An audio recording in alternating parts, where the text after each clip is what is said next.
বিয়ে করার জন্য তারা পাগল, আমি তাদের দিচ্ছি না। আর তোমার মতো কালো ছেলের নবী পাঠিয়েছে। যাও আব্বা জান খাইরা ওয়ারাবুল আরব চিঠিটা হাতে করে নিয়ে ঝরঝর করে কাঁদতে লেগেছে। ও আজকে নবীর সাহাবী, কেন আমার চিঠিটা আপনি ছিঁড়ে দিলেন? ভাইরা এইবারে দেরি নয়, তুমি কি করলেন? এইবার চিঠিটা একবার মুখে চুমা দেয়, এই করা বলার একবার মাথায় একবার মুখে চুমা দেয়, আর বারবার করে কাঁদার বলে, আল্লাহ আমার জন্য আমার নবীর চিঠি অপমান হলো, আজকের আমার জীবনটা আমি কেমন করে আজকে জীবন রাখবো? এই বলে কাঁদতে লেগেছে। ডেকে বলছে, হুরে মাদিনার আব্বা, একটা কথা বলি, আপনি মেয়ে দেন আর না দেন, কেন আমার নবীর চিঠিটা আপনি ছিঁড়ে দিলেন? ওরে ঘুরে মাদিনার আব্বা, আমি যে আমার নবীর আমার তারের থেকে বড় ভালোবাসি আমার নবীর চিঠি, আপনি কেন ছিঁড়ে দিলেন? আমার মেয়ে দেওয়ার আপনার দরকার নেই।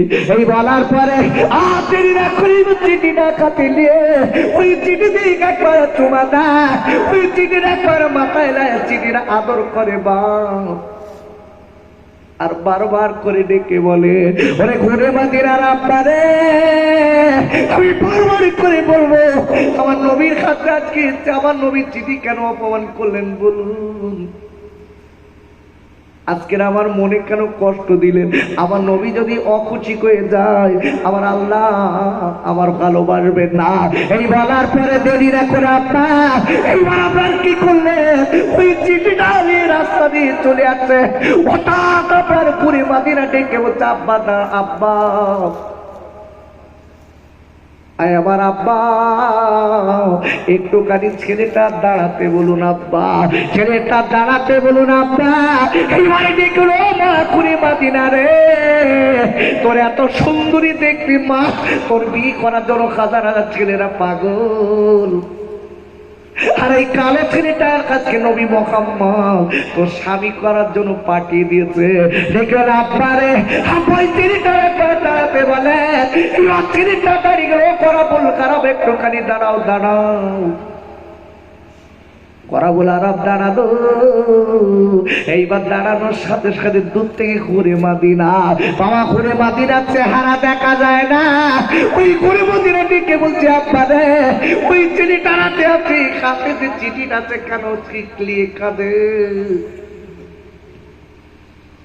ডেকে বলছে, মা তোমার বিয়ের ঘটক হয়েছে মুহাম্মাদুর রাসূলুল্লাহ, যেই কথাটা বলেছে আব্বা, আব্বার টাকা দরকার নেই, আব্বার কি পয়সা দরকার নেই আব্বা,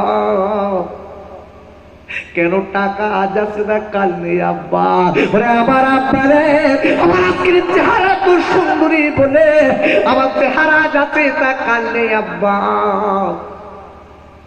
যিনি আমার বিয়ের ঘটক, যিনি মুহাম্মাদুর রাসূলুল্লাহ, ওরে আমার আব্বা রে, আমি আমার আজকের কিনা কই বিয়েতে রাজি হয়ে গেলাম, আমার নবীর কথা আমি রাজি হয়েছি আব্বা, আপনি গরাবুল আরবকে বলে দেন, আমার নবী যখন আমার বিয়ের ঘটক, আমার মতো আর জীবন আর কার আছে আব্বা? আমার আব্বা রে, আমার বিয়ের ঘটক তো চাই লোকরা সব নবীদের নেতা, আমি আমার নবীকে বড় ভালোবাসি, নবীর আদর্শ, আজকে নবীর আদর্শ বড় ভালো, নবী যেটা করতে বলেছে তার ভিতরে বরকত আছে। ওরে আমার আব্বারে দেরি না করে আপনি গরাবুল আরবকে বলে দেন, আমি গরাবুল আরবের স্বামী রূপে মেনে নিতে চাই আব্বা। একবার জোরে বলা যাবে না সুবহানাল্লাহ? ওরে আমার আব্বারে, ওরে আমার যুবকেরা তুয়ালকারীরা, আমি এতটুকু আপনাদের বোঝাচ্ছি, মনে রেখে দেবেন বাপ, নবীর আজকে গোটা পৃথিবীর থেকে টাকা বা গাড়ি বাড়ি জমি সম্ভব অপেক্ষাতে, গাড়ি বাড়ি জমি জায়গা অপেক্ষা, বাবারা আমার নবী যদি ভালো না বাঁচতে পারেন, আপনি ততক্ষণ মুমিন হতে পারবেন না। এই মেয়েটা দেখলাম না, ও করা বড় খারাপ রে, আমার আব্বার কবি সম্পদে লাথি মেরেছি, আমি আমার আব্বার সম্পত্তি নেব না, আপনি জলদি করে চলে যান, আমি বিয়েতে রাজি আছি, বিয়ের দিন তারিখ ঠিক করে দিতে। একবার জোরে বলা যাবে না সুবহানাল্লাহ? ওরে আমার ভাইরা, আল্লাহ নবী বলে দিয়েছে পৃথিবীর ভিতরে সবথেকে শ্রেষ্ঠ সম্পদ হলো আলমারআতুস সালিহা, সেটা হলো সতী বউ। একবার জোরে বলা যাবে না সুবহানাল্লাহ? রাসূল বলেছেন গোটা পৃথিবীতে যত সম্পদ আছে, হাদিসটি কোথায় পাবেন? হাদিসের সংকলিত কিতাব মিশকাতুল মাসাবির 267 পৃষ্ঠায় কিতাবুন নিকাহ অধ্যায়ে হাদিসটি এসেছে। রাসূল বলেছেন আর দুনিয়া কুল্লুহা মাতাউ, দুনিয়ায় যত সম্পদ আছে ক্ষণস্থায়ী সম্পদ, আজ টাকা আছে কাল নেই, আজ সম্পত্তি আছে কাল নেই, আজকে গাড়ি আছে কালকে গাড়ি নেই, এরকম হয় না বাপ? আজকে টাকার মালিক কালকে গাছতলার মালিক। বিশ্বনবী বলেছে সবথেকে তার ভিতরে একটা দামি সম্পদ আছে আলমারআতুস সালিহা, সেটা হচ্ছে সতী বউ।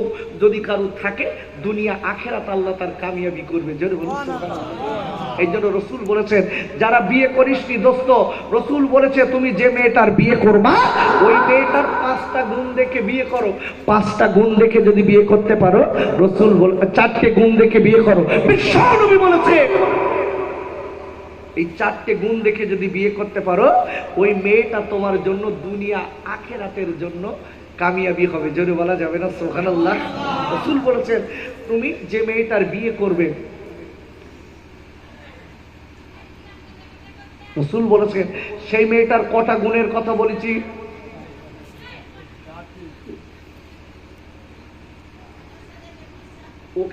ওখানে চিল্লাচ্ছে কোন মহিলা তো জানি না, ওখানে চিল্লাচ্ছে, আওয়াজ আসতেছে আমার কানে।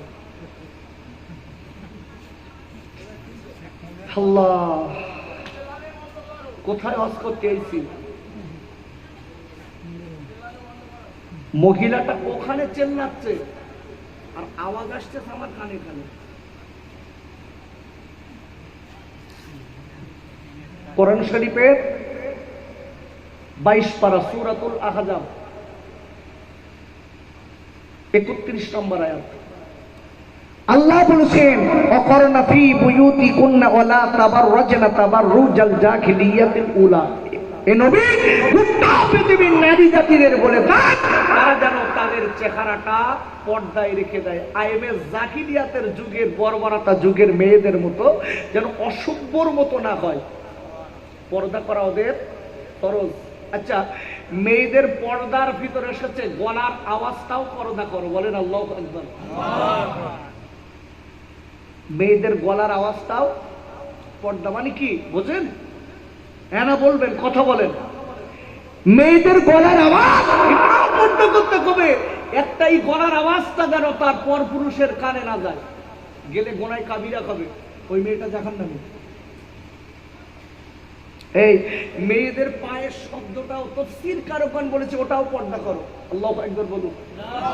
আমি ফাও কথা বলছি না, তাফসীরে এসেছে মেয়েরা তোমরা এমন কিছু বাজনিওয়ালা পায়ে নূপুর দেবে না যে নূপুরের আওয়াজ অন্য পুরুষের কানে যায়, এটা তোমাদের জন্য খারাপ।